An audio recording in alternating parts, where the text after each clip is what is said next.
BJP എവിടെയെങ്കിലും ജയിക്കുമ്പോൾ കേൾക്കുന്ന ഒരു പേരാണ് വോട്ട് ചോരി. വോട്ട് ചോരി എന്ന് പറഞ്ഞാൽ കള്ളത്തരം കാണിച്ചു ജയിച്ചു. പണ്ടൊക്കെ ബാലറ്റ് പേപ്പറായിരുന്നു.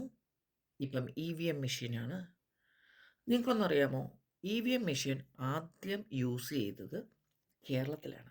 1982 അപ്പം അതിന് ആ മെഷീന് വലിയ കുഴപ്പമില്ലായിരുന്നു. അത് കഴിഞ്ഞ് ഫുൾ ഇന്ത്യയിൽ 2004 യൂസ് ചെയ്തത്. അപ്പം ജയിച്ചവരൊക്കെ എങ്ങനെയാണോ ജയിച്ചത്? 2014 കഴിഞ്ഞ് ബി.ജെ.പി ജയിച്ചപ്പം മാത്രം ഇ.വി.എം. മെഷീൻ തകരാറായി തുടങ്ങിയോ? ഇങ്ങനെ ഇരിക്കുമ്പോൾ തന്നെ ഒരു ചോദ്യം കൂടെ ഞാൻ ചോദിക്കാം.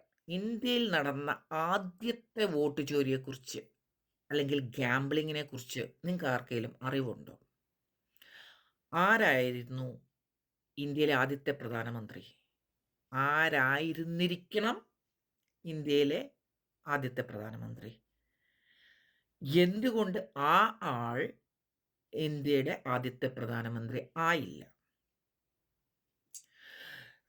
1946 കോൺഗ്രസ് പ്രസിഡന്റ് ആയിരിക്കുന്ന ആളായിരിക്കണം 47 ബ്രിട്ടീഷുകാർ പോയി കഴിയുമ്പോൾ ആദ്യത്തെ PM ആകണ്ടെന്ന ധാരണ എല്ലാവർക്കും ഉണ്ടായിരുന്നു.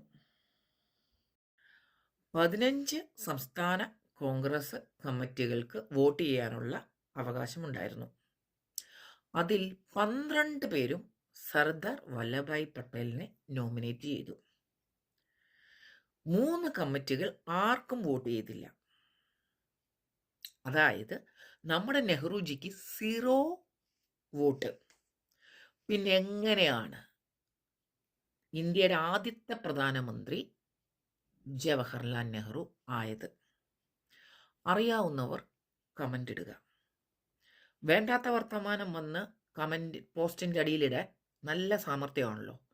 ഇതുപോലുള്ള കാര്യങ്ങൾക്ക് കറക്റ്റായിട്ട് മറുപടി ഇടുക.